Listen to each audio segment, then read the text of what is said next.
Right, Hayden, we don't have a sponsor, and a lot of people start podcasts off with a sponsor message. So I thought maybe, again, we could just do a little thing, just plugging ourselves, asking people if they could maybe rate the podcast. Could you maybe rate the podcast? Keep going. Oh, yeah. Maybe if they could follow the podcast. Could you follow the podcast? And could they follow us on Instagram, Teach, Sleep, Repeat Podcast? And follow us on Instagram on whatever he just said. Teach, Sleep, Repeat Podcast. And the reason is because it really helps us, and sharing it far and wide does a lot of help for us, basically. Do we have to mark this as sponsored now, even though we did ourselves? I don't think so, because we have made, let me just check, £0 still from doing brilliant. this for Okay, cool. enough. Good start. Yeah, if you could just review, it's amazing. We get reviews on Apple Podcasts, especially where you can actually type a review. They're really nice to read. We get lots of messages on Instagram. But guys, go and rate us 5 stars. We're trying to hit 100 on Spotify. Wowzers. We're trying to hit 50 on Apple Podcasts. It helps us a lot. Well, I'm going to start the podcast off this week. You ready? Okay. Well, Hello, everyone. Well, we're going to do a little jingle first. No, I want to be you. No, we're going to do a little jingle first. All right. Play the Come jingle. back for me. Thank you.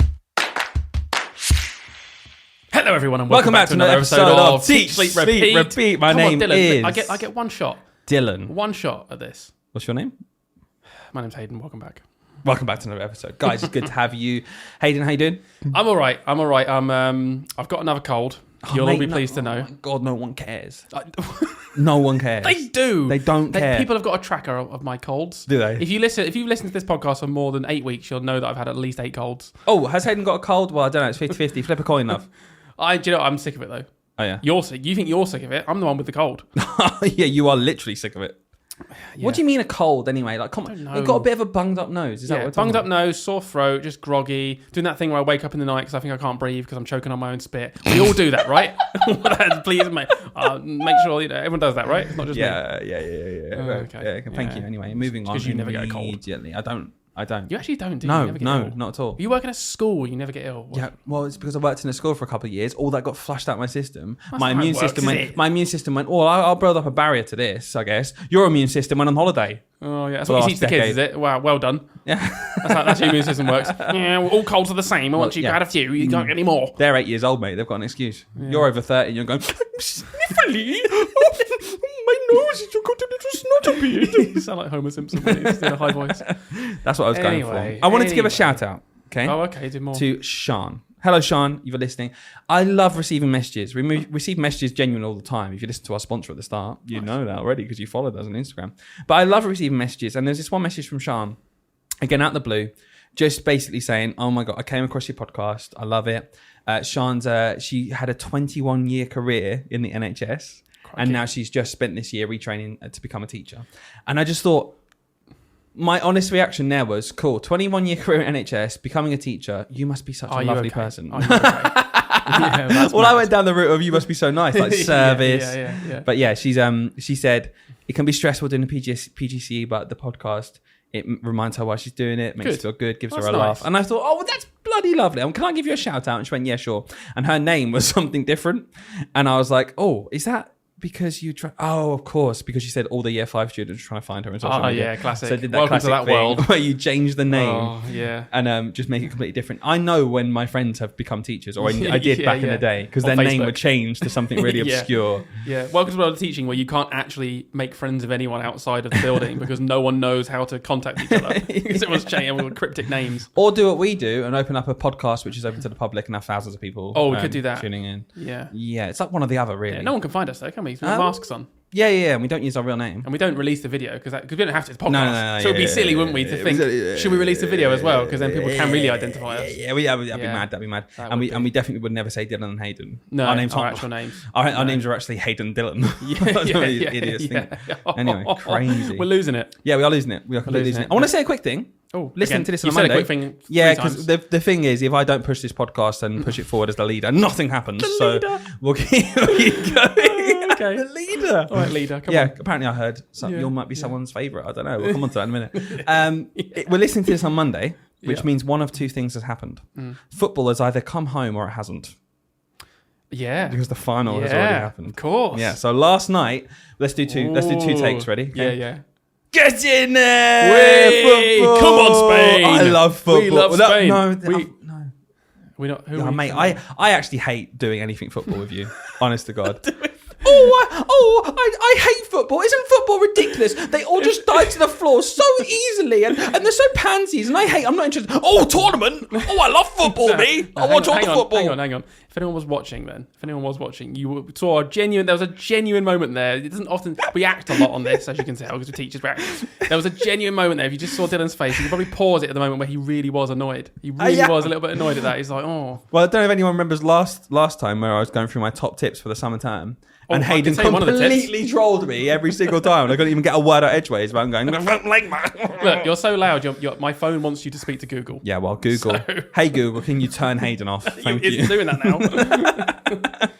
Oh, man. So, yeah, either football's come home or it hasn't. Yeah, I hope it has. I have genuinely, jokes aside, really, really enjoyed watching it. Yeah, good. I even messaged you saying, I kind of get why people watch football now because I got so excited by the last My favourite bit was when you messaged me every time a decision went going, was that really a decision? Yes. I know. Yes, and you never look at your phone. I know you put your phone down so you can just focus. Exactly. But focus on the game. Just trying to show you that I'm trying to connect with you over something that I know you love. That's fine. And you're squashing it. 22 millionaires running around a field kicking a ball. What else could we connect about in this country? It's perfect. Yeah. Who wants to be a millionaire, eh? I don't know what you're on about. Other than that, I'm going to talk about my week now. I went out for a nice meal with my mates the other day. Okay. I got invited out. Actually, it was a little bit awkward because Dylan, I felt a little bit awkward. Yeah. Not when I was there, it was fine. Sure. But Dylan's got a very close-knit group of friends that have been friends. You've been friends forever, haven't you, since school? Yeah. And I weaseled my way in, once or twice in the past. We played a bit of football. Yeah. I befriended one of your close friends, made sure, he liked Didn't like me more. But then he moved away. Didn't like come that. back down, we had a meal. Wonder why he moved away. Wonder why. It might have been you.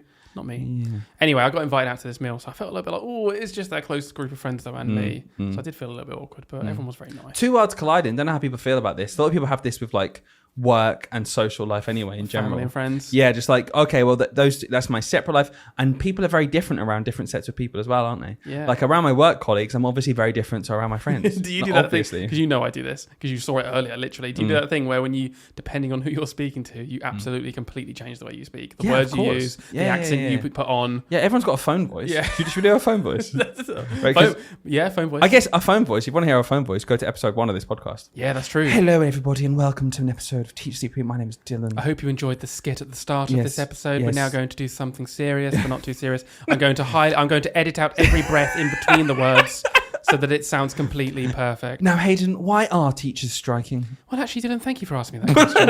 It's just that, and then we very quickly descended into our normal selves. I think it took about 4 episodes for us to become completely unhinged. Longer, I reckon, about 10. Good 10, yeah. We should go back and listen one day. If you're listening to this podcast and you have genuinely listened since day one, can you actually get in touch and let us know? I'd love to have many. Because obviously we've grown since then. We know we got too big for our boots since then.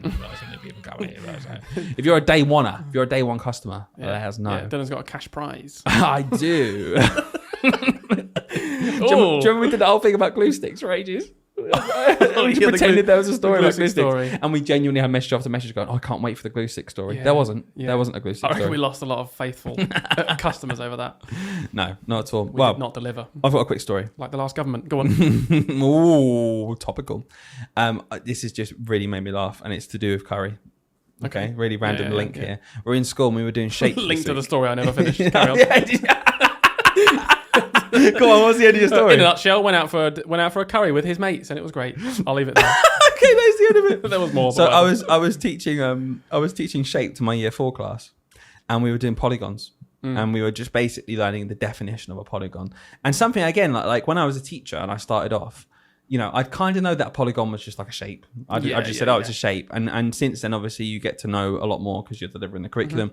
And you need to teach the children what a polygon is. What's a polygon, Dylan? Polygon is a 2D closed shape made up of straight sides. Excellent. Okay. And so the point being that a circle isn't actually a polygon because it's a curved edge. Sure. And I had kids ask me really cool questions. Like I loved it because when you're really specific about definitions, kids kind of take it on their own. And there's a really nice discussion that a year 4 child had with me about whether a circle has no sides or infinite sides. And I was like, that's such a good question because technically a circle, you could say it doesn't have any sides because it's just made up of an infinite amount of dots, the same distance away from a center point. And it was like, it makes a curved edge. Or you could argue it has infinite number of sides that are so infinitesimally small that you can't even see where the angles are and it just turns into a curve. And so we ended up having this chat with this kid and it was really cool. So these are the 2 levels because we had that chat going on, and then we kind of just did a little bit of a recap where we just went onto this blank slide that I built in halfway through just to kind of shock them a little bit and be like, so what's a polygon? Just to see how much they could recall. And they were talking to their partners and stuff. They were saying what a polygon is because you're trying to get them to talk as much as possible. And then I said, right, okay, everyone stop, hands up. What's a polygon? And I said to this girl, hand shot up straight away, really, really sweet girl. And I said, okay, yep, what's a polygon? And she went, a poppadom is a two-sided, 2D shape. And I'm starting to laugh already. And I was like, a what? And she went, did I say poppadom? And I was like, yes, you said poppadom. And she went, isn't that something you eat? And I was like, yes, it's something you eat. So for the rest of the lesson, we all call polygons poppadoms.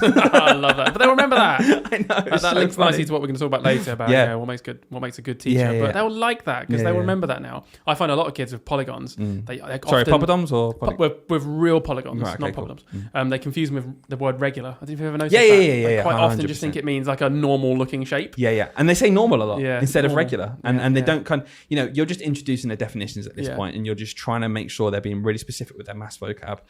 I think we should do in the future, by the way, an episode on maths vocab and stuff. I just love it. I just, we're very laid back on this show. And we kind of just talk about themes and have a Random chat and things, stuff. But we are passionate about maths. Do you remember that? And we'll finish this after this. But do you remember when we were very fresh into teaching? And obviously, we've always loved maths, but we were super into it. And I don't know if you were with me actually, but when it was like challenging the idea of kids thinking that an upside down triangle isn't really an upside down triangle. It's just that they've not been exposed to triangles. No such thing as an upside down triangle. It's just a triangle. And ever since then, I've always thought, I'm really conscious of like how I show kids shapes and making sure it's not just always the exact same pentagon that has that flat side on the bottom. Yeah. And it's just, I always think of that now. The number one thing I always, I love teaching kids now in terms of shape is I love teaching them that a square is a rectangle. Yeah. A square is just a type of rectangle. Yeah. And this idea that these definitions for, especially quadrilaterals, they overlap so much. A square is a rectangle, but a rectangle is not always a square. Yeah. And this idea that a rectangle is a parallelogram and a square is a parallelogram. So if you draw a square,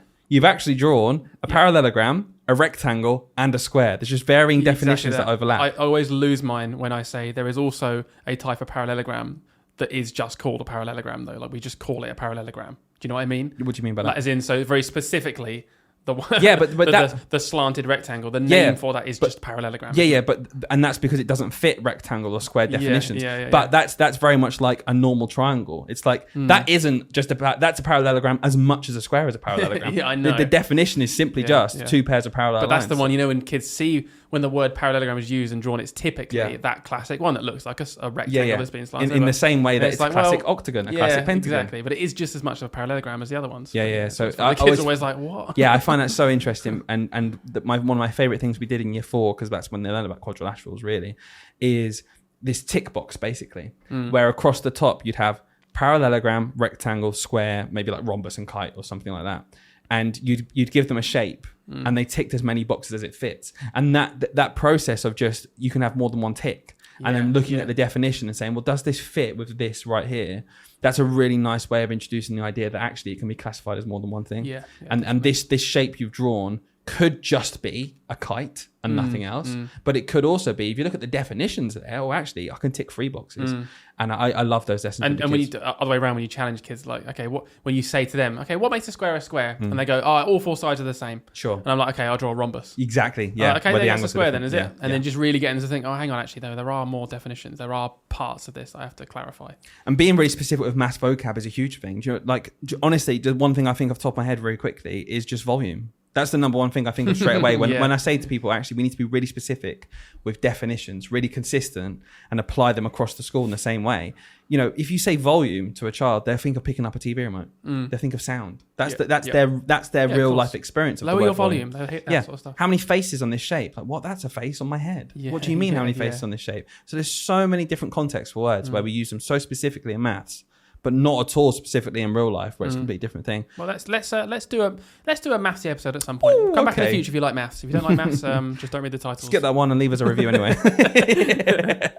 Love that. Right. Anything more about your week before we move on? Not really. We were doing shape. We did a marshmallow lesson. And we're going to talk about this in a minute. I know you did, because I got to eat some of them. I know, because do you know what I did? Classic me, type B teacher over here. I was in school and my maths teacher partner, who we plan with together in parallel groups where we do the same maths lessons, said, "Oh, we need marshmallows," because it was her planning this week. We need marshmallows, we need spaghetti. And I was like, "I'll do that." She's my head of year. She's got loads of other jobs. I'll do that. Yep. Went home that day with you, dropping you home because your car's in the garage, and I bought the marshmallows and the spaghetti. I was like, "I'm so organised." Left it by my front door for the next day. Came into school, forgot them, left them at home. Yeah, I didn't know that. Left them at home. This is why I've got so many. So when I got to school, I had to then nip to the corner shop, get some more marshmallows, come back, do the lesson, and I came home and I got 6 bags of marshmallows at home. That makes so much more sense. I did actually wonder. I was thinking, cool, you didn't use many of those marshmallows. No. You just had loads of extra. All of the marshmallows I bought are just at home. But yeah, did that classic 3D lesson. Do you know what? Do you know that really nice idea? Oh, we're just going to do exploration. We're going to build 3D shapes. The marshmallows will be the vertices. The spaghetti will be the edges. We're going to build cubes.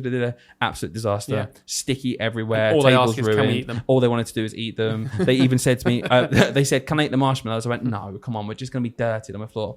They even said to me then, "Oh, okay, well, I can eat the spaghetti then." No, uncooked hard spaghetti. What's wrong with you? No, I was almost tempted to say, if you want. Just there's always someone, isn't there, that would just be like, yeah, right. Yeah, and it was just weird because it so happened that a few of them constantly had to lick their fingers clean. Oh no, I've just got to lick my fingers clean. I've got marshmallow all over it. No.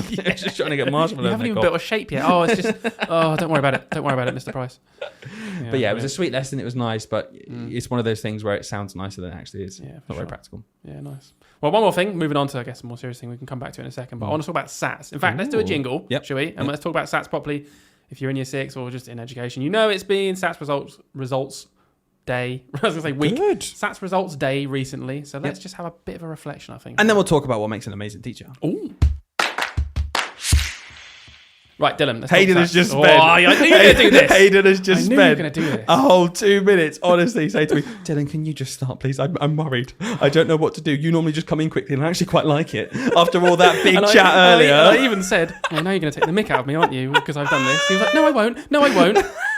I couldn't wait to jump in after you said 2 seconds. Hayden, do you want to talk about the SATs, mate? Yeah. Did you not know how to start the sentence yourself to talk about the SATs? You want me to do it?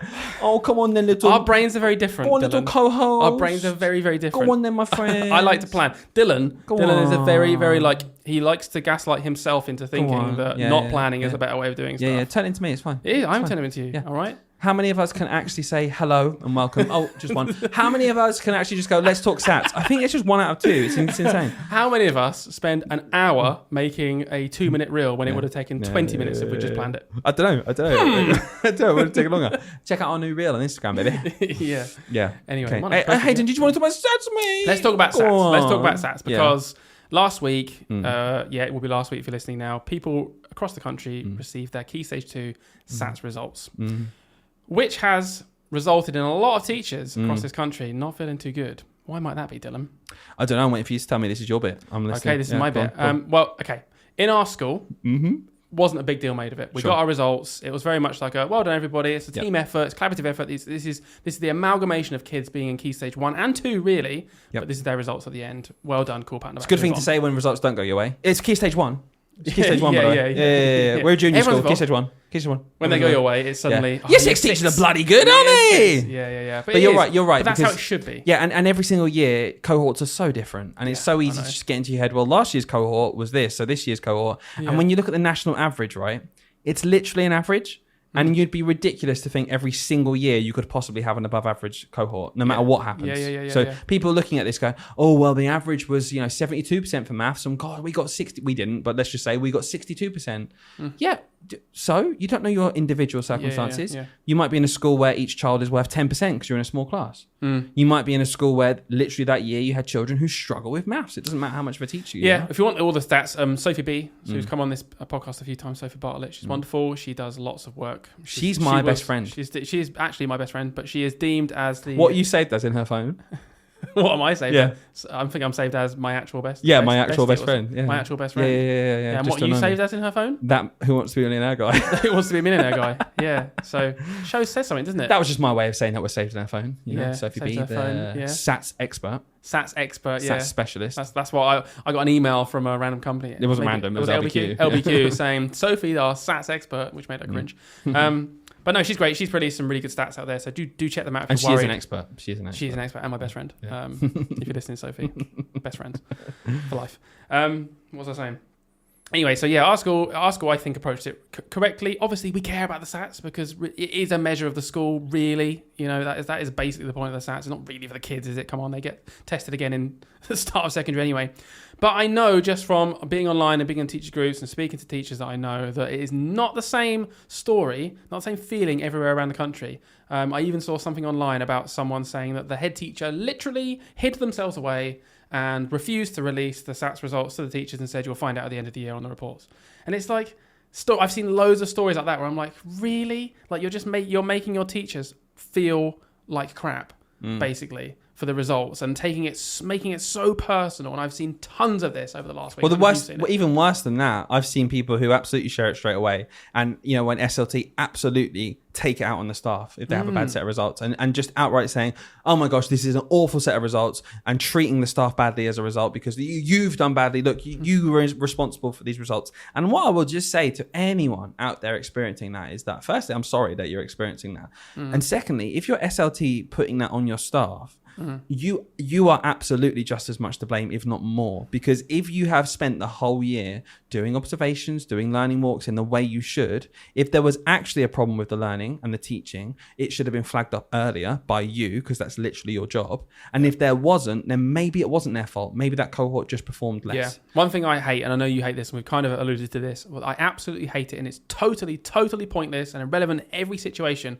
is comparing one cohort with the last cohort of children. If you got really good data last year and you didn't get as good data this year, it is nothing to do with this process. It's so stupid to do that. Every cohort of children is different. To me, if I was a manager and I actually wanted to do my job, which ultimately does, you do have to actually check in that teachers doing their jobs properly. There's got to be some accountability. You're not going to pretend there's not.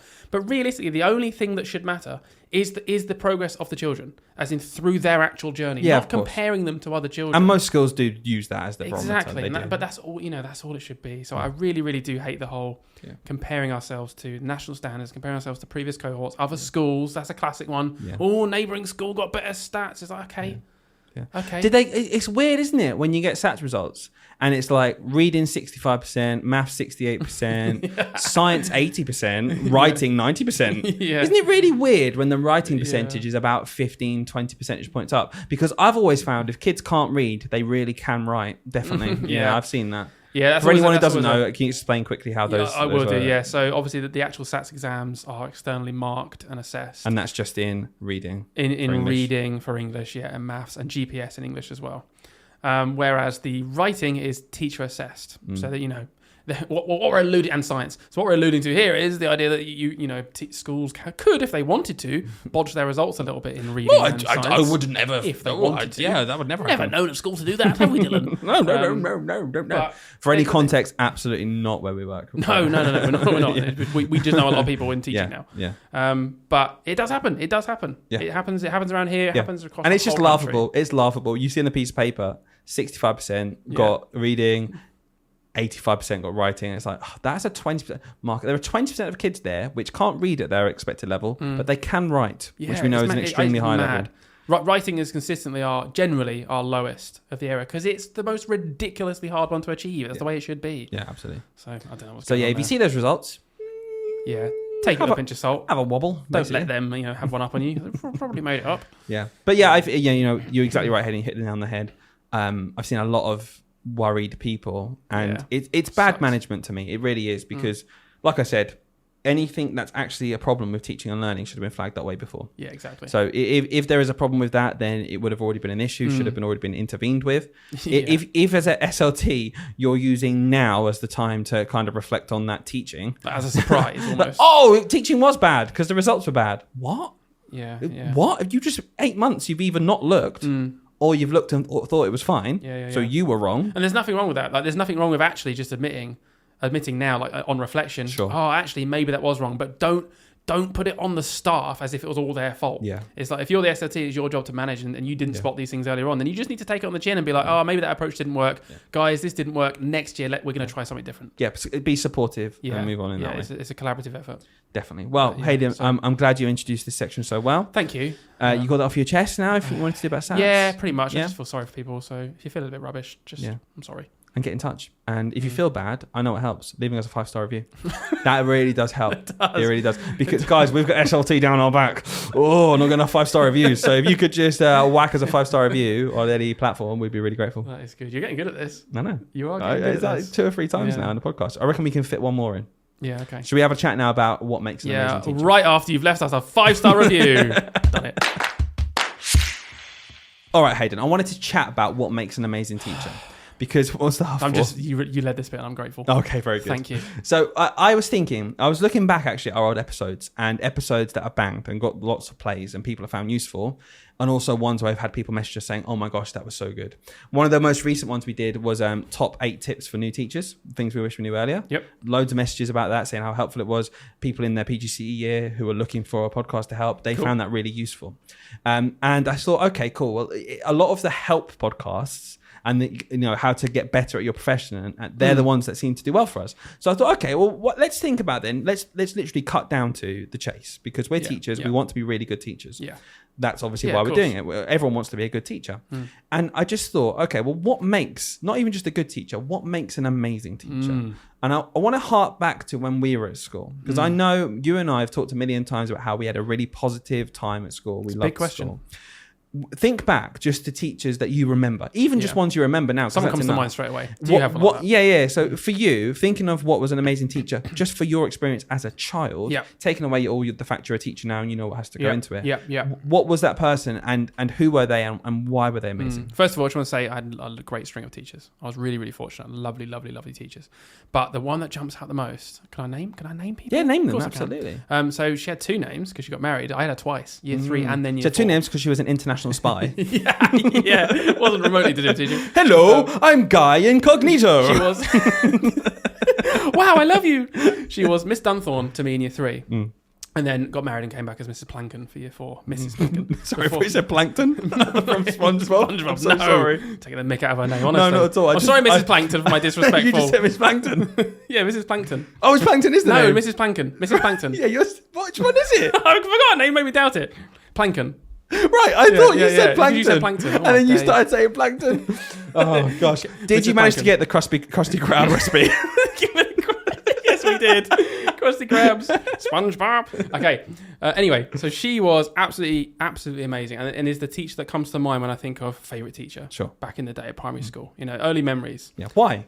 I knew you were going to ask that, and I'm like, I don't think I can I don't want to give her like a really simplistic answer. No, it's fine because you might remember everything. You're 30 odd now. Yeah, I don't remember anything anyway. Yeah, I know. So, what was it? Was it just like a vibe almost? Yeah, it's going to sound really corny, but it is a feel. It is like she made me feel good. That's it. And I felt clever. Yeah. And I felt respected, and she was nice and fair. It was those things. Like, I don't really, that sounds horrible, I don't really remember any of her lessons. Do you remember that she managed to do a plenary every single day? Oh, at the end of a lesson? No. Do you remember? I don't think she wrote down a lesson plan, actually. No. Do you remember the Walt really clearly wrote it down and you had to underline it with the date and the In fact, Walt? funny enough, I don't remember anything I ever learned. It all just, it's all just bits stayed there. But what I do remember is how I was treated. Yeah. And how I was made to feel about myself, self-esteem. Yeah. That's what really went up. I had quite low self-esteem, I'd say, as a kid. And my self-esteem definitely improved when I was in her class. And we've been on a long road to knocking that down during this podcast. Yeah, ever since I've known you. But I really enjoyed learning with her. And I think that's probably the be-all and end-all. It was the enjoyment that I actually had by being in school. We can was that primary school teacher, you said? Primary school, year 3 and year 4. I find with primary school and secondary school, when I think back to my favourite teachers, primary school is way more of a vibe. And maybe just because I'm kind of losing that memories of being so young. But I just remember in primary school, the reason I loved primary school was exactly the same as what you said. I felt safe. I felt happy. I felt like the teachers wanted me to do well. I felt like they were nice to me. Yep. I felt like they were fair.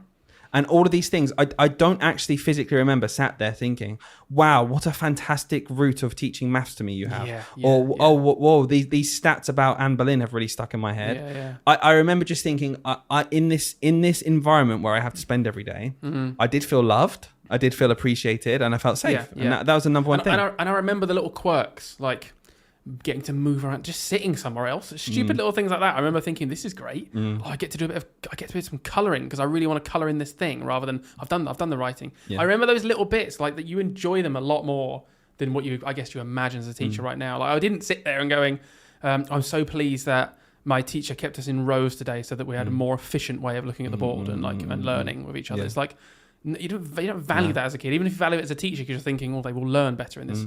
I didn't. I wanted to sit with my mates and do some learning that way. I don't know. Yeah. No, I completely agree. And then when I think about secondary school, I think a lot more, I vividly remember it a bit more. And I think a lot more about how they acted personally. Like one of my favorite teachers at secondary school was Mrs. Evans. Yeah. And she was literally a cover supply teacher. She would teach me geography one week and she might be teaching me citizenship the next week. Yeah, I and maybe Mrs. even Evans. French another time. Super strict. Super strict, but so fair.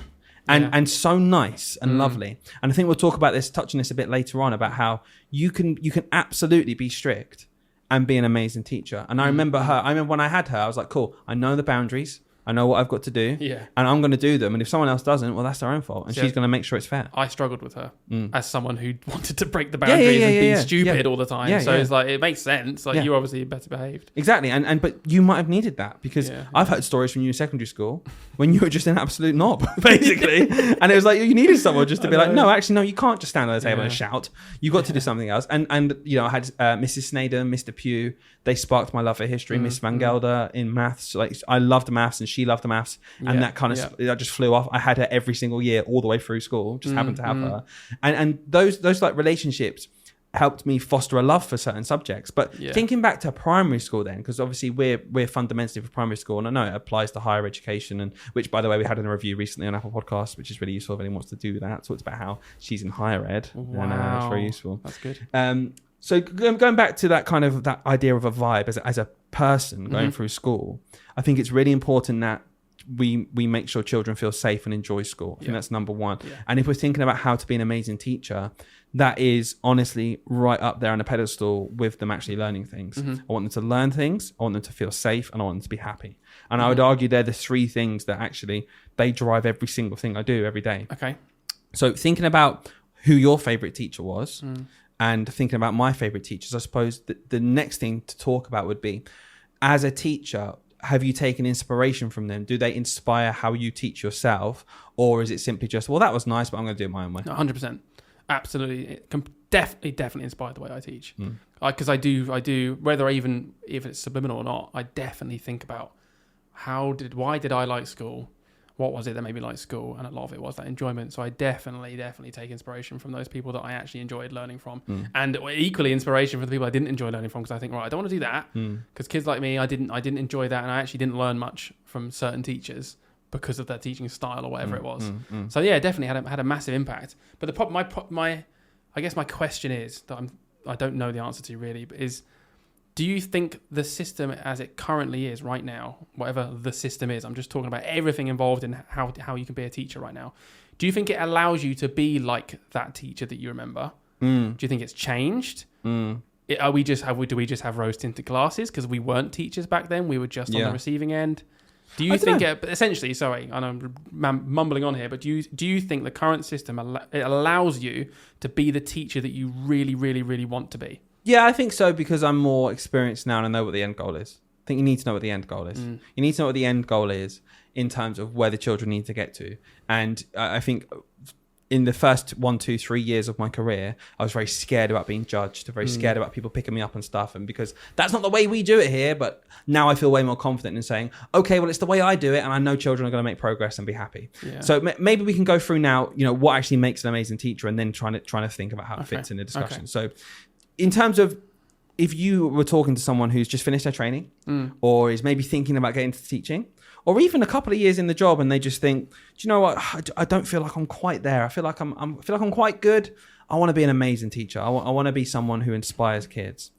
What would you say to them is your top advice to being an amazing teacher? Because we've been told multiple times by parents, you're an amazing teacher. Yeah. And I know it's not nice looking at yourselves sometimes, but okay, how good I am. Well, but you're a good teacher. So what is it that makes a good teacher? What would you give someone as advice who wants to be really good? Sure. Well, reflecting on exactly that point then, if I'm thinking, why have parents said that to me in the past? I think it is 100% of the time because I have made a really nice relationship with that kid. I actually don't think it's ever really to do with the academics. I think that kind of comes as a result. But normally when parents come up to me and say nice things, it's because their kid really, really likes being in my class. And that is it. We've said this before, but that to me is the number one thing to work towards, to be a really good teacher, because I think everything else kind of stems from it. If you've got that kid, literally basically just loving being in your room and will just listen to everything you say because they respect you so much, they just want to be in your classroom, I think the rest of it is a lot easier to achieve. Then it's like, okay, now I can use certain strategies to get them to learn certain things. But that alone, do you think that makes you a good teacher? Not alone, No. but I think it's the biggest portion. Because I would say I can think of a handful of people who fit that bill, incredibly popular, well liked, not the best teacher I've ever seen. Sure. And the reason is literally you can have that relationship all you want, but if you're not hitting the curriculum or teaching well, or having a solid subject knowledge of what you're doing, or a good pedagogy, you can be the most liked person in the world, but the kids aren't going to learn much. You could get Mr. Beast in front of the kids. Okay. They would be smitten. They would love him. Oh my God, Mr. Beast is my teacher. Mum, Mr. Beast is the best teacher ever. Oh, he loves you. What a brilliant teacher you are. Oh, wait, you didn't actually know how to teach them this spelling rule, so he doesn't know how to spell anymore. Sure. Oh, actually, this progression in maths made no sense, so we didn't get the most out of their maths. Parents won't know that. Kids won't know that. They'll just be heaping praise on you. So, I want to be an amazing teacher. How are we defining that then? Well, this is what I'm saying to you now, because teacher? Are you an amazing teacher if you're just well liked? I don't think so. So what else do you need? What else do you need to go along with that? Well, then, this is where you can flip it completely then, away you from can the have debate. both, yeah. What to be a good, you need to get good results then, don't you? Because I think what you're saying is, I reckon I could give you loads of wishy-washy things, but if at the end of it all, the kids didn't learn stuff. Well, I think ultimately you could argue, well, you're not a good teacher. This is what I'm trying to get to you, because if someone comes up to you and said, how can I be an amazing teacher? I think it would be almost irresponsible to leave out the fact kids need to learn lots. That is obviously part of being a really good teacher. If you want to be a really good entertainer, if you want to be a well-liked person, that advice is sound. But I think to be a good teacher, you need what you've just said, but you're going to need some other stuff too. Because I feel like I can be well liked in my class. I know my kids enjoy themselves. I walk through the lunch hall and I've got my old classes shouting, Mr. Prize, oh, Brady, brilliant.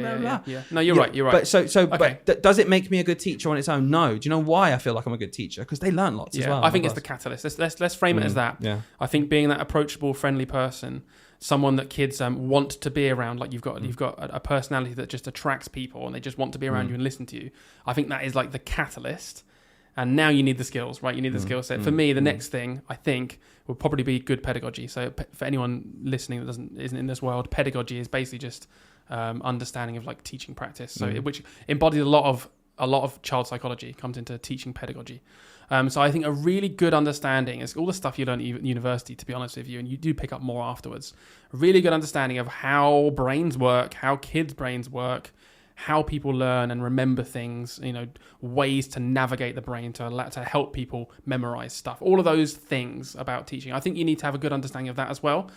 Yeah. Otherwise, like you said, you are right, because if you can be as friendly as you want, but if you don't know how to deliver something in a way that's effective and children will remember it, then you're not really teaching them anything, because they're not picking it up. Yeah. So if you struggle with that in terms of being a friendly, outgoing, bubbly, if you struggle building those natural bonds with children, obviously, working at that would be useful. Yeah. But can you still be an amazing teacher? I think you can be a very, very, very good teacher still. It's a weird one. I don't want to be too wishy-washy here and say that like, hey, all of these things are great, but also you can have none of them and you'll still be amazing. Yeah. I think there's lots, but what I'm getting at is I think there are lots of ways to be an amazing teacher. Sure. And I suppose I know people, again, who struggle with building bonds with children like that in the same way, which comes naturally to me. But I think they're a much better teacher in other ways. Because I think a lot of children out there react and respect what I talked about earlier, a strict teacher. Yeah. Very much down the line of, no, we're doing this, you know what you're going to expect every day. Whereas I know for a fact, you walk into my classroom, we might spend 4 minutes talking about the football yesterday. And there are some children, I'm sure, through that 4 minutes who sit there thinking, oh my God, I could be on with my work right now. I know exactly what I've got to do when I go and do my lesson with someone else. That person might not have that amazing rapport and that unbelievable over the top. And there might be people listening to this right now who just say, I'm just not like that. I just don't have that ability to do it, but I still want to be a really good teacher. So what should they focus on? Do you know what? First of all, let's I don't think that's true. What do you mean? I don't think anyone doesn't have that skill set. Like, not complete. I think sometimes people think that there's a particular version of teachers, which is the only one where it's like they're the likable teacher because they're silly and fun in the morning. That's not true. Because you almost gave me a good analogy then. There are some kids who don't want that. Yeah. Some kids like their teacher because their teacher is really quiet and Yeah. will come in the morning, they'll just say hello, let's sit down and get our books out because they just want to read a book. So you can build a rapport in that relationship I without... want to make it clear, because I think it's so easy to go down the stereotype of the only version of this teacher that's Exactly. like really likable and fun and great Exactly. is the one that's like super like, let's put some news round on in the morning. We're going to do this fun little game. Yeah. Everyone's going to have a chat. Yeah. It's going to be super chill. We're going to play a funny This is thing. what I'm trying to get at. Yeah, Absolutely. so let's break that stereotype a bit. I think what's important is that you're a teacher that kids like in general. And not every kid is going to like you. It's impossible. No. But you are a teacher who tries to accommodate the needs of your children in terms of like their social needs. Like you at least try to do something that makes it so they want to come and sit in your room. Can you be disliked and still be a good teacher for that person? It's harder, I think. I But do can think it's you? harder. I think you can be a good teacher. I think you can be a good teacher. I've definitely met teachers over the years where I know from the kids' perspectives, they have a bit more of a negative opinion on them. But the teacher gets good results out of that class, and the kids do actually learn. But it might be a little bit, the kid might be thinking, I don't really want to be here. I'd rather be in that class over there. So I do think you can do it. But I'm quite reserved with this one. Maybe I'm a bit harsh. But I guess because for me, like defining what good teaching isn't just about the results. So you're trying to make a distinction here. I think it's important to say to people, exuberance doesn't mean well liked. No, being over the top, being charismatic almost, being this amazing, easy to talk to. Wow, yeah, we can have a chat about anything. I think that's important, but that there are going to be more reserved people out there who can be amazing teachers still. Yeah, but what I'm also trying to make the same distinction another way is I'm trying to say that being an amazing teacher doesn't also just mean really good academic results. Yeah, that's what I'm trying to say, because I think there are some strict teachers out there who don't have nice relationships with their kids. They get the best results out of their class, Sure. but I wouldn't say You they're as personally, amazing as someone else, because I'd actually say, well, do you know what though? You've missed out on some of the social needs, Sure. and to me, being an amazing teacher is trying to get a bit of everything.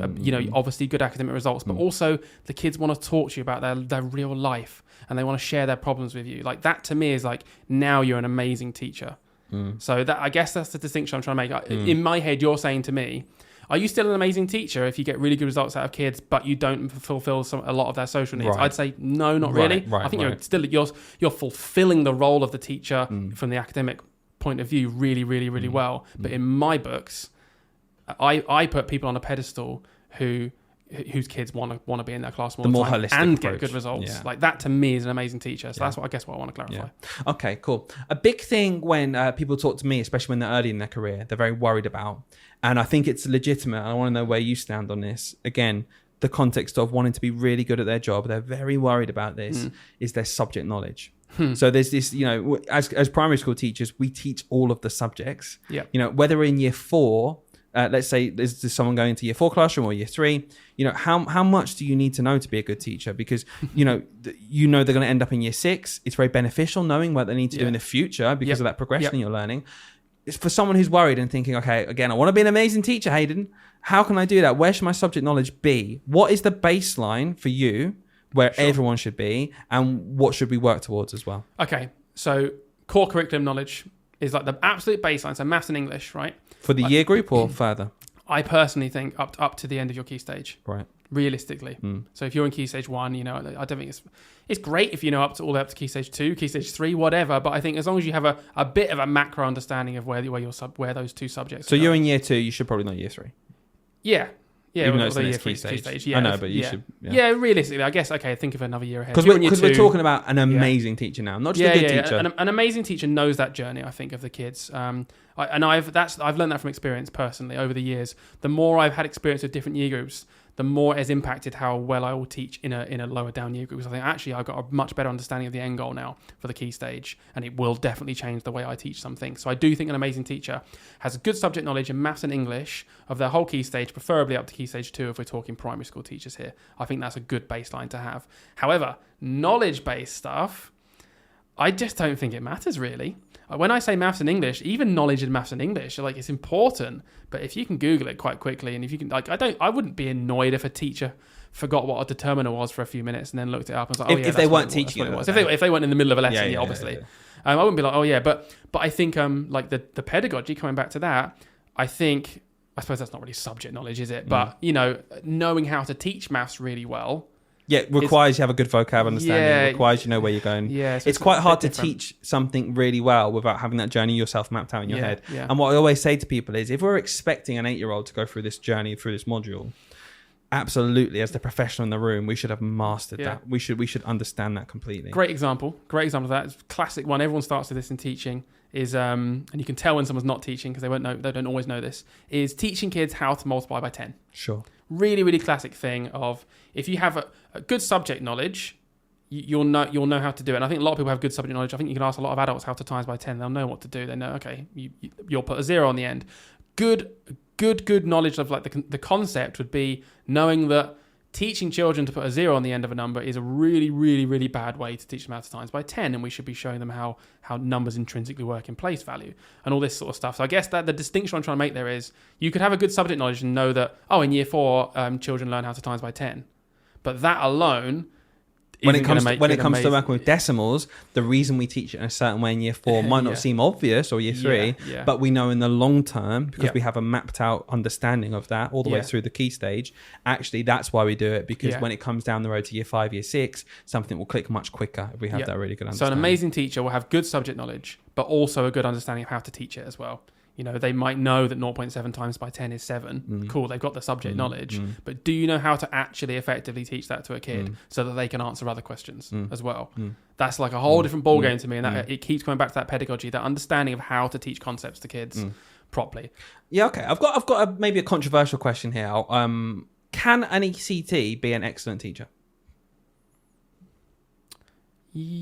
My gut feeling is yes, but I feel like you've got like the way you've asked it has made me think. No, because missing something. We're talking about here how so, you a really good understanding of the whole curriculum, understanding the journey between it, building relationships with kids, working with difficult children, maybe working with a different set of class. I feel like a lot of the stuff we've talked about so far, if I was an ECT, I'd be thinking, whoa, okay, it's going to take me 2, 3, 4 years to really get all that experience under my belt. Sure. And I suppose what I'm asking is here, how much does experience come into being an excellent teacher? How much can we do quickly? How much can we kind of pick up from podcasts like this, from talking to professionals, from having that kind of personality, maybe even the way you want to build that relationship with the children? How much can we do that in the first year immediately and be an excellent teacher? Sure. How much of it genuinely does, though, even though I hated it at the time, I felt like, I've got to wait 2 or 3 years before I've really mastered this. And I feel like I improved a lot in my first 2, 3, 4 years, whether that was confidence or experience, I don't know. Where's that line for you? You know, it's harder to be an excellent teacher early, but can you still be an excellent teacher, or do you really need an experience? I think you kind of nailed it there. I think it's much harder, but I do think you can be in the bracket of amazing. Amazing is not going to be like an exact one. No, of course. I mean, it's going to be a big range of things that make you amazing. Like you said, you can be an amazing teacher for lots of different reasons. Yeah. I think an ECT can be an amazing teacher. Yeah. But I think it would be very naive to think that an ECT wouldn't get better over time. I doubt there are many teachers, or if any teachers, who after 5-10 years of teaching can honestly say, I have learned absolutely nothing and I'm exactly as good as I was when I started on day one. How much do you think you've improved as a teacher since you qualified? So it's been 9 years for you. Yeah. How would you describe that journey of the quality of your teaching? It's better in terms of subject knowledge and concept knowledge. So I think I have a much better understanding of the whole curriculum now, where I didn't when I started. I only knew the curriculum I was teaching, and to be honest with you, I barely even knew that. Well, you started in year 4. Started in year 4. You're now in year 6. Exactly. And I'd say it took me a year or two to even really get to grips of how to teach the year 4 curriculum, like really well. Now I'm in year 6, and obviously I've gained a lot of knowledge of year 5. I still don't know loads about year 3, other than just, from what we've picked up over the years. I've never taught year 3. But I do think I'm a better teacher now. I don't know, actually. That's a weird one. Maybe I'm more quickly, I'm more readily available. Like I can pull things I need from my brain much quicker now on the spot. Here's the challenge, right? If you asked me as an ECT on the spot, you gave me 5 minutes to prep a lesson. You gave me a random objective I've never seen before, and that's go and teach it. Versus now, I absolutely would blow my past self out of the water with that. I definitely teach a better lesson now. But do you think, given something brand new, completely brand new, let's just say we invent something in the curriculum, I've got a feeling ECTU would do a better job because more enthusiasm, more willing to put time in to prep it. Yeah. What do you think? Well, now you're going down like personality. No, I'm just traits. wondering. I'm just wondering because but it's true because this is what makes an amazing teacher. Is it your enthusiasm and love for the job, which early in your career is probably as high as it will ever be. More of it then. How important is that? We're trying to build this amazing teacher. I suppose the point we're getting to is just there are so many ways to be an amazing teacher. Definitely. But we've talked about the core aspects of what we need, and I'm not sure that the attitude to building relationships. I don't think when I started, I built relationships with children, and now I build relationships with children. I think that was a really strong point early in my career that I've always done. Yeah, me too. And I think that's really important. However, am I a better teacher now? I absolutely think I am. So no matter how good I thought I was as an NQT or ECT, rather, as we might call them now, newly qualified, I think it's kind of undeniable to say that I'm not better at my job now. So I just look back and I think, was it ever possible for me to be a top quality teacher? Could you now go and train your past self to be as good as you are right now within, let's say, a month? Yeah, I don't think so. I don't think so personally. No, I think you just have to have done it. You have to have experienced a class. I've had really tough classes. I've had really lovely classes. I've gone into year 3. I've gone into year 5. I've gone into year 4. I've done placements in year 6. Yeah. That experience building up, I would say me doing year 3 made me a much more patient teacher. Much more patient in terms of I simply had to be. It took them 15 minutes to write a day in the Walthaven. But do you think someone else could have done that with that? Not you. Someone else could have just already had that skill set. Yeah, right? absolutely. Yeah. And I think what they would learn with experience is something different to what I learned with experience. Potentially them maybe with their subject knowledge would have taken longer to build up than my patience. Else. Everyone's got a little something that they can kind of... Yeah, it's a tricky one. So in a nutshell, really, for me so far, I do think you can be an amazing teacher straight away. And I think a lot of ECTs are amazing teachers. And I think, if anything, that like you said, they're often more passionate, enthusiastic. And that in itself might tips you over, being an amazing teacher more than more experienced people who have lost that enthusiasm and things. Yeah. But despite having other skill sets. But I do also think that experience does matter. And over time, majority of teachers do become better teachers. There is a risk of losing stuff like the enthusiasm. If we're accepting that has a part to play in being an amazing teacher, then we're also accepting that people could become less amazing by losing some of these qualities. Absolutely. Okay. Yeah, weird one, isn't it? Yeah, so being an amazing teacher then, we talked about how actually the non-negotiables we'd say then are quality subject knowledge of what you're teaching, wherever that comes to. The ability to build relationships with the children you're learning with, however that comes across, whether that's through being strict or laid back or individual to each child, you've got to be able to do that. Yep. The pedagogy. And the pedagogy. Like the understanding of how kids' brains work. Exactly. Knowing how to teach. I think there's a whole bunch of stuff which really is optional. And I want to get this across to people right now where doing it, you can be an amazing teacher and do these things. But if you don't do them, you absolutely can still be an amazing teacher. It's not a prerequisite. Sure. And the number one thing I've always lived by, maybe because I don't like doing it, but also because I don't think it's very, very important, is a beautifully aesthetically pleasing classroom. Yeah, that's a classic one. I love walking through a beautiful, aesthetically pleasing classroom. I'm the first person to admire them. I think some of the effort people go into in their rooms is fantastic. I would never degrade someone for doing it. However, if someone came into my room and saw much less aesthetically pleasing surroundings and thought, oh, he's not as good. Not a very good teacher. I'd be gutted, and I think they'd be completely wrong. Yeah. So where do you stand on aesthetically pleasing classrooms? Yeah, I think it's one of the leading things for insecurity of teachers. I certainly remember feeling like that because equally, I wasn't particularly interested in the surroundings. I'd do it because you're supposed to, but I wouldn't, put loads We're of talking effort into displays here, aren't we? Yeah, the colour of the displays, and even just like the organisation of your cupboards and the way your boxes are laid out with your books and your trays and things like that. Like, I've never been great at that. Your peg labels, all that sort of stuff. I think, it doesn't have much. It doesn't have any impact, I don't think, on... Any? Not really. No, I don't think so, on the teaching. I think, everything can have an extreme. We could go to the other end and it's like you've got... like hoarders you get on like TV, people that but no, I'm talking, let's ignore organisation and tidiness for a minute. Right. I'm literally talking about spending 2 hours on an amazing BFG mural in your corner. Having a really aesthetically pleasing looking classroom compared to something where it's just put together, the colours don't quite match maybe, but you just hodgepodge something. Look, maybe we're being biased because neither of us have ever been into that sort of stuff, so maybe we're being a bit wrong. I don't think it has an impact, but I'm willing to accept that someone else could come along and say it has just as much impact as you having a little bit of a laugh with them in the morning when they come in. Them seeing that silly display, making them want to come into your classroom because they love seeing what you've done to it every term. I think would be just as valid as someone saying, one of the points that I think is really valuable because I happen to like doing well, that when thing. you were, I remember when you were in ECT, I'd walk into your room and I would do the riddle of the day. You'd put a riddle of the day on the board. One of your displays was a riddle of the day, and that's like a hook for the kids, and that's to do with being a display. So there's something. There is something in that, and I guess what moves on from that, and I think has more of an impact, is the organisation and the cleanliness and the tidiness of your classroom. Because I'm a self-certified Type B teacher, messy, unorganised. I don't know where stuff is half the time, never mind someone else coming into the room. I absolutely think that organisation and cleanliness and tidiness is a real positive in your teaching. And I think that's one of my weaknesses. But has it knocked you off of let's say you're an amazing teacher, has it knocked you off of that title? I don't know. Can you no longer be amazing if you haven't got I think you can absolutely be an amazing teacher, inspiring kids, getting the best out of them, with a bit of with a couple of post-it notes on your desk in the wrong place. I don't think it's the end of the world. I think you can go too far.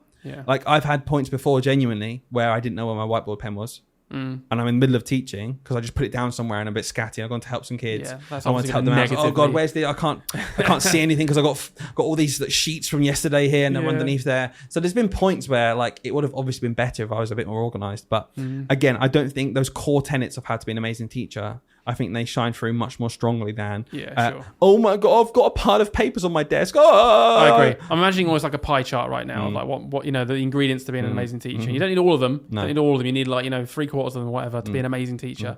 And to me, the way your displays look in your classroom is a very small part of that pie. It's still there. But it's a very small part to me. I don't think it's going to make much impact, really. No. I don't think so. And it's a tool, right? It's a tool. I don't use them. Yeah. Some teachers use their displays and they have their kids actively looking around them all the time. And I do think that is down to your teaching style. I don't do that, so therefore none of my kids ever look around the classroom anyway. So it's almost like it's like self-fulfilling. It's like, oh, I'm not going to make nice displays. None of the kids ever look. And it's like, yeah, they never look because the displays are never nice. Right. Controversial question. Okay. So we're winding up to the end here, I suppose. We've covered a lot. Could you not once look at a child's book after a lesson in any maths, English, science, whatever? Could you not once look at their book after they've finished writing in it? No marking, no feedback, just go into your next lesson and teach it amazingly well and do everything we've spoken about, but you have not marked a single thing all year. Could you still be an amazing teacher? Yep. Yeah. And what does that say about marking? I think it says that marking. Okay, I want to clarify this. I don't think you would be equal. What do you mean? I think there is a good possibility. Equal of what? Equal to yourself who did look at the books every week. I think there's still going to be a difference. I don't think it like. So what are you saying? It's better or worse? No. I'm saying it is worse, but I think it's so negligible that it's not going to knock you out of the bracket of being an amazing teacher, but it has saved you hundreds of hours to maybe do other stuff that knocks you even higher into this bracket. We're thinking give and take. Sure. I think marking has a small place. I would be lying if I said I've never looked in a kid's book and not gone, oh, I didn't realise they hadn't understood this, or I didn't realise this, and then I found out something useful from it.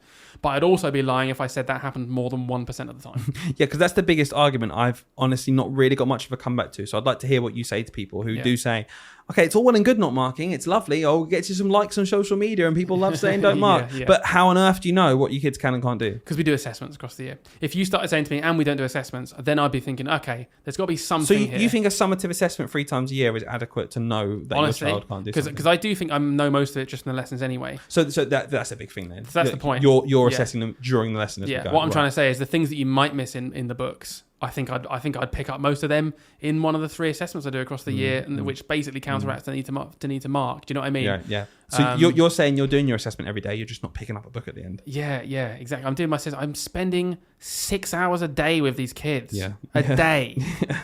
Of course, I know intricately where each of them are on their journey. And I think that's a characteristic of an amazing teacher. Yeah. You could say a name to a teacher and be like, oh, yeah, getting on really well in maths.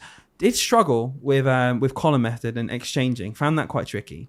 Can kind of pluck that information. Yeah, of course. Because you spent so long with them teaching it, and you've adapted your teaching whilst you've been doing it. Knowing your kids, then, exactly. That is a quality of an amazing teacher. Yeah. Knowing your kids really well and adapting your teaching to suit them on the spot and having that malleability. And again, I think that comes with experience. Yeah, definitely. I was not confident enough, I would say, in my first year or maybe even 2 to kind of be like, oh, well, I've planned this lesson, but oh my goodness, little Johnny, I'm doing what I've said because I'm going around and I'm making sure I know them really well, but I'm too scared to change my lesson. So I'm going to just carry on doing it for a minute. I'm a better teacher now because actually The amount of times I've opened up a smart that I have planned myself, not even someone else, and I've gone, that's a bit naff. I don't really, I don't like that. Give me a whiteboard. We're going to ad lib stuff. I'm going to model it. They're going to practice it. We're going to make up a task in our book. Yeah. And because of that, where it might seem on paper like I'm a worse teacher because I've not got this much slides to go off, and oh my gosh, you need your slides and a written detailed plan on exactly how it's going to go. Yep. No, quality teachers adapt and change their learning on the spot. Yeah, no, I agree. So yeah, marking, don't know. Pointless. Yeah. I think it's pointless. Pretty pointless enough that I'd call it pointless. Do you know what I want to do? This is cheeky. I'd never actually do this. I want to go a whole year without marking at all and not tell anyone. Yeah. Go to the pupil progress meetings, but look, the data's done this, data's done that. Really, really hope, and I think what would happen is not much would change. I still get really good data. Notice. And then I'd say at the end, by the way, I didn't mark at all this year. And just see what they say. Because if someone was like, oh no, you have to do that. And I'd be like, why? Because progress. Oh, really? Hold up your progress. It'd be even better if, like, as a more of like a hitting home, like you did that, and also in all the time you saved marking, did genuinely really useful stuff for the school. So they're like, wow, Dylan did all these really useful things. This was great this year. And at the end of it, you go, oh, by the way, the reason I got to do those things is I didn't mark. Look, progress didn't go down. It's exactly the same, and we got all this other stuff done. So what do you think is about use of my time, guys? Yeah, I mean, I like that idea on paper, but instead what I might do is just show pictures of me playing with Rory because I went home early. What did you do in that time instead? Neither. I've got my son at home. I was playing with him. Neither. I just went to the pub, actually. That's the thing. Here's a pint I had. That is the funny thing, to be fair, because if they're like, you didn't even use the time you gained to do something else more useful. Nah, because I already do hours extra than my contract. So. Okay, last thing then to wrap this up. Okay. I think this is super important. And I do feel like, even though I was young and a bit of rose-tinted glasses, I felt like teachers back when we were at school were way less stressed.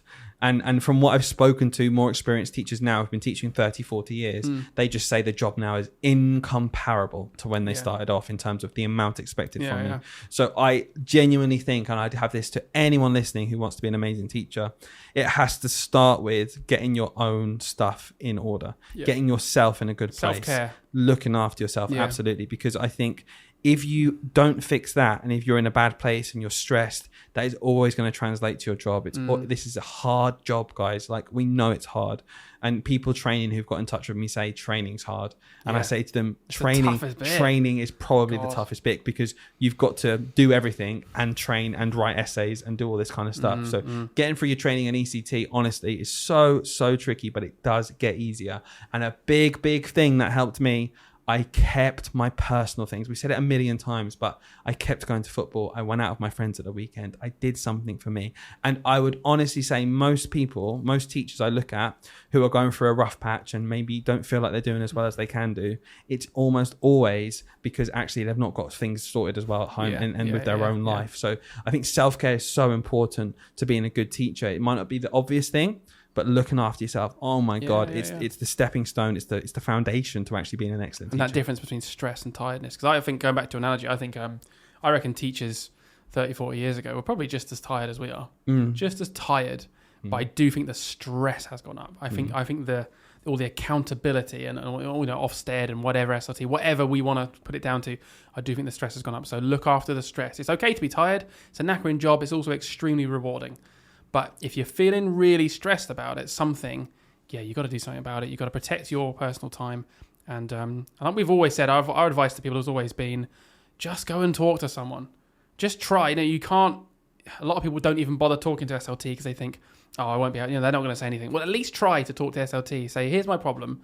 I want help. Don't go in, with a pitchfork, because you get that backed up straight away. They're going to feel personally attacked. Just go and speak to them. See what they can do. Try and sort out your life outside of teaching, so you've got a bit of time, like Dylan said. But yeah, look after yourself. Very, very important. That is what makes an amazing teacher.